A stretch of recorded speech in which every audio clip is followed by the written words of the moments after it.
Hello friends, कैसी चल रही है आपकी सीटी की प्रिपरेशन। कल आपका पेपर है तो अब लास्ट टाइम पे मैं आपका ज़्यादा टाइम वेस्ट नहीं करूँगी। जो इम्पॉर्टेंट पॉइंट है उस पर मैं डिस्कस करूँगी। तो आप देख सकते हो बहुत सारे स्टूडेंट को प्रॉब्लम हो रही है कि वो लैंग्वेज 1 और लैंग्वेज 2 का कैसे चूज़ करें और फिर वो कैसे टाइम को मैनेज करें। आपका जो 150 क्वेश्चन है वो आप उसको 2.5 घंटे में कैसे कंप्लीट करें, कैसे टाइम मैनेज करें कि आपके सारे क्वेश्चन सॉल्व हो जाएं। और फिर नेक्स्ट पॉइंट है कि किस सब्जेक्ट को पहले करें, किस विषय को पहले करें, किस विषय को बाद में करें, इस पर भी हम डिस्कस करेंगे। नेक्स्ट है कि OMR सीट भरते समय किन बातों की सावधानियाँ करें। तो ये सारे पॉइंट्स पर आज हम डिस्कस करेंगे। तो चलो फ्रेंड्स, अपनी वीडियो को स्टार्ट करते हैं। तो guys, welcome back to the channel Shreya teacher's diary को देख लेना। तो देखो यहाँ पर लिखा हुआ है कि read carefully the instruction on the back cover of this test booklet. इस बुकलेट पर जो भी आपको इन्फॉर्मेशन है वो दिए हुए हैं और बैक में भी दिए हुए हैं, तो आप उसको पढ़ सकते हो। इंस्ट्रक्शन फॉर कैंडिडेट्स के लिए इंपॉर्टेंट इंस्ट्रक्शन है। ये सबसे फर्स्ट पॉइंट में कह रहा है कि the OMR answer sheet is inside this test booklet. When you are directed to open the test booklet, take out the answer sheet and fill in the particular on side 1 and side 2 carefully with blue black ball pen only. आपको कह रहे हैं कि आपको ये जो question paper मिलेगा, question paper के अंदर ही आपका OMR सीट होता है।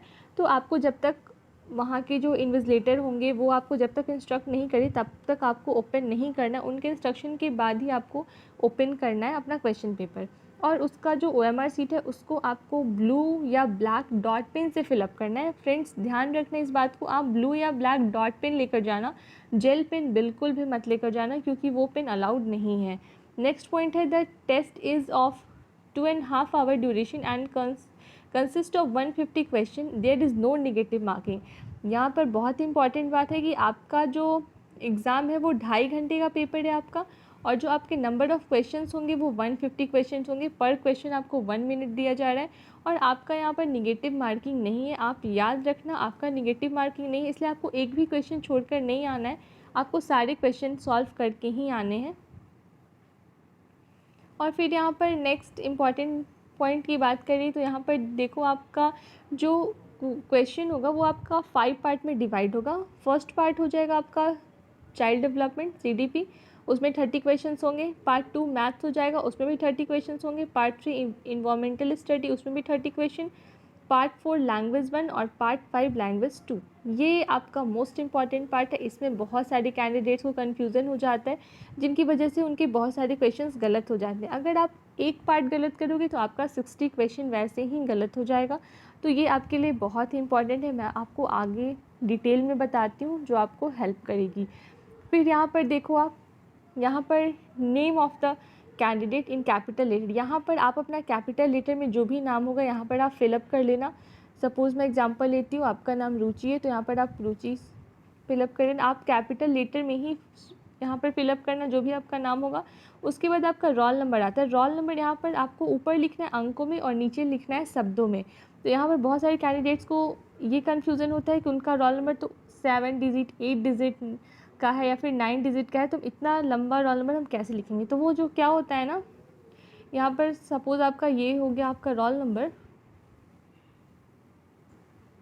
तो ये जो आपका रोल नंबर है ना, इसको आप लिखोगे 2 3, मतलब आप वर्ड में भी ऐसे ही लिखोगे 2 3 6 7, ऐसे करके आप हर एक डिजिट का नाम लिख दोगे, ये आपका वर्ड में हो जाएगा। फिर होगा सेंटर ऑफ एग्जामिनेशन, जहाँ भी आपका सेंटर पर है वो आप यहाँ पर नाम, वहाँ का नाम लिखोगे। फिर यहाँ पर कैंडिडेट सिग्नेचर, यहाँ पर आप अपना सिग्नेचर करोगे, यहाँ पे इन्विजिलेटर का सिग्नेचर होगा। ये रहा आपका क्वेश्चन पेपर। अब आगे हम डिस्कस करेंगे कि कैसे हम किस पार्ट को पहले करें, किस पार्ट को बाद में करें। ये सब्जेक्ट की बात हम करेंगे। तो मैं आपको बता दूँ मेरे अकॉर्डिंग, तो मैं आपको बताऊँ अगर, तो आप सबसे पहले CDP को ही सॉल्व करना, क्योंकि CDP के जो क्वेश्चंस होते हैं वो इजी होते हैं। तो आप उसको जल्दी सॉल्व कर लोगे। तो आप CDP को ही पार्ट 1 में सॉल्व करना। पार्ट 1 के आपके 30 क्वेश्चंस होंगे, उसको आप पहले सॉल्व करना। वो आपके क्वेश्चन 1 to 130 होंगे। और नेक्स्ट में आपका आता है मैथमेटिक्स के क्वेश्चन, वो आपका रहेगा 31 to 60। नेक्स्ट पार्ट है आपका मैथमेटिक्स। तो आप मैथमेटिक्स का क्वेश्चन, अगर आपको लगे कि मैथमेटिक्स थोड़ा हार्ड लग रहा है तो आप पहले ईवीएस का क्वेश्चन कर देना, पार्ट 3 का देना, मैथमेटिक्स का क्वेश्चन करना।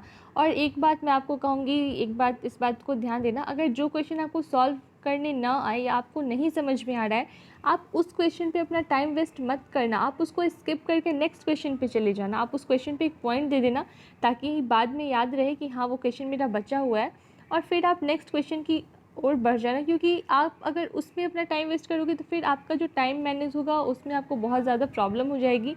क्या हो जाता है कि हम एक क्वेश्चन में ही 5 मिनट 6 मिनट वेस्ट कर दें, जिसकी वजह से हमारा बहुत ज़्यादा टाइम निकल जाता है और फिर कॉपी सबमिट करने का भी टाइम आ जाए। तो इसलिए आप ऐसा मत करना ताकि आपका टाइम वेस्ट हो। आप अपने टाइम को बहुत ही अच्छे से मैनेज करना और बचा कर रखना।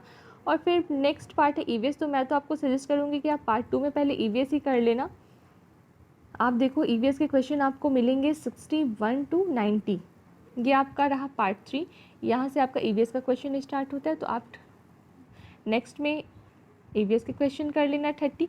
अब आती है लैंग्वेज की बात। तो जो मोस्ट इम्पॉर्टेंट पॉइंट है आज का, लैंग्वेज हम कैसे चूज़ करें। तो आप सबसे पहले अपने एडमिट कार्ड पर देखना कि आपने लैंग्वेज 1 क्या लिया और लैंग्वेज 2 क्या लिया है। तो मैं आपको बता दूँ, मैं आपको अभी बता रही हूँ लैंग्वेज 1 और लैंग्वेज 2। यहाँ पर मैं आपको बता रही हूँ लैंग्वेज 1 जिसने भी इंग्लिश लिया है और लैंग्वेज 2 जिसने भी हिंदी लिया है। मैं उसके अकॉर्डिंग पहले बता रही हूँ, फिर चेंज करके बताऊँगी। यहाँ पर देखो, अगर आपने लैंग्वेज 1 इंग्लिश लिया है तो ये देखो क्या लिखा है, आपको पार्ट 4 में लैंग्वेज 1 इंग्लिश ही सेलेक्ट करना है। ये इंपॉर्टेंट पॉइंट पढ़ो पहले। Candidate should attempt question from part 4 question number 91 to 120 if they have opted for English as language 1 only. ये देखो, इंग्लिश एज लैंग्वेज 1 ओनली। अगर आपने इंग्लिश को लैंग्वेज 1 में लिया है तो आप ये 91 to 120 का क्वेश्चन सॉल्व करोगे। तो जिस कैंडिडेट ने भी लैंग्वेज 1 इंग्लिश लिया है वो क्वेश्चन 91 to 120 का सॉल्व करेगा। ये बात ध्यान में रख लो और आप अभी से ही अपना माइंड मेकअप कर लो कि आपको कौन सा आपका लैंग्वेज है और आपको कौन से क्वेश्चन सॉल्व करने हैं। तो आप यहाँ पर क्वेश्चन सॉल्व करोगे। और ये है पैराग्राफ के क्वेश्चन होंगे 91 to 99। एक प्रोज होता है और एक पोइट्री होता है। तो आप लैंग्वेज 1 में अपना इंग्लिश का क्वेश्चन सॉल्व करना। तो ये रहा आपका लास्ट क्वेश्चन 120। तो यहाँ पे आपका इंग्लिश का क्वेश्चन ख़त्म होता है और नेक्स्ट आता है आपका लैंग्वेज 2। तो लैंग्वेज 2 की अगर हम बात करें तो लैंग्वेज 2 मतलब पार्ट 5 में आप जाना। देखो यहाँ ध्यान से देखो, लैंग्वेज 2 मतलब कि पार्ट 5, तो आप पार्ट 5 में जाना। आपने लैंग्वेज 2 हिंदी चूज़ किया है तो फिर आप हिंदी के क्वेश्चन देखना और जो भी क्वेश्चन आप देखोगे वो 121 के बाद ही देखोगे। तो यहाँ पर पहले तो इंग्लिश का क्वेश्चन होता है तब हिंदी का मिलेगा आपको। तो आप यहाँ पर हिंदी का क्वेश्चन देखो यहाँ पर पार्ट 5 मिला, पार्ट 5 लैंग्वेज 2 हिंदी। फिर पढ़ो यहाँ पे, महत्वपूर्ण परीक्षार्थी भाग 5 प्रश्न संख्या 121 से 150 के प्रश्नों के उत्तर केवल तभी दें यदि उन्होंने भाषा 2 का विकल्प हिंदी चुना है। अगर आपने भाषा 2 मतलब लैंग्वेज 2 हिंदी चूज़ किया है तब आप इस पार्ट 5 का क्वेश्चन 121 to 150 का सॉल्व करोगे।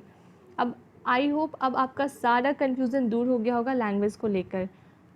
और ऐसे ही वो कैंडिडेट जिसने लैंग्वेज 1 हिंदी चूज़ किया है और लैंग्वेज 2 अगर आपने इंग्लिश चूज़ किया है तो आप लैंग्वेज 1 हिंदी में 91 to 120 क्वेश्चन सॉल्व करोगे और आप इंग्लिश में 121 to 150 क्वेश्चन सॉल्व करोगे। तो ये था लैंग्वेज का बात। तो अब आपकी लैंग्वेज की जितनी भी प्रॉब्लम हुई होगी वो सारी सॉल्व हो गई होगी। अब हम बात करेंगे कि हम टाइम मैनेज कैसे करें।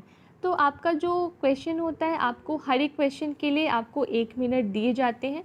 तो आप पहले क्वेश्चन को अच्छे से पढ़ो और आपका जो भी क्वेश्चन है वो बाईलिंगुअल है तो ये आपके लिए देखो यहाँ पे जो आपका क्वेश्चन है वो आपका बाईलिंगुअल है।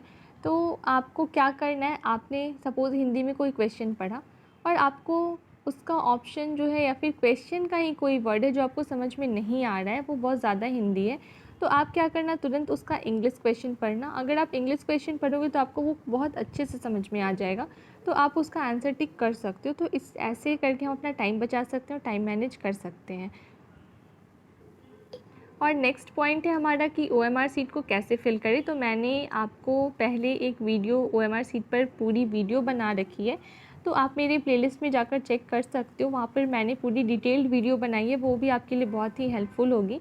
और आपको एग्ज़ाम में क्या लेकर जाना है, तो मैं आपको बता दूँ, आप एडमिट कार्ड ले लेना, बॉल पेन ले लेना, 2 पेन लेना, ब्लैक ब्लू आपको जो मन हो, और आप एक water bottle, transparent water bottle ही लेना। और आप अपना कोई भी एक आईडी प्रूफ ले लेना, लाइक आधार कार्ड, वोटर आईडी या फिर पैन कार्ड। मैं तो आपको कहूँगी कि आप एडमिट कार्ड के साथ आधार कार्ड ही ले लेना। आई होप गाइज़ ये वीडियो आपके लिए बहुत ही ज़्यादा हेल्पफुल होगी। तो अगर आप मेरे चैनल पर नए आए हो तो मेरे चैनल को सब्सक्राइब कर दो और वीडियो को ज़्यादा से ज़्यादा लाइक एंड शेयर कर दो।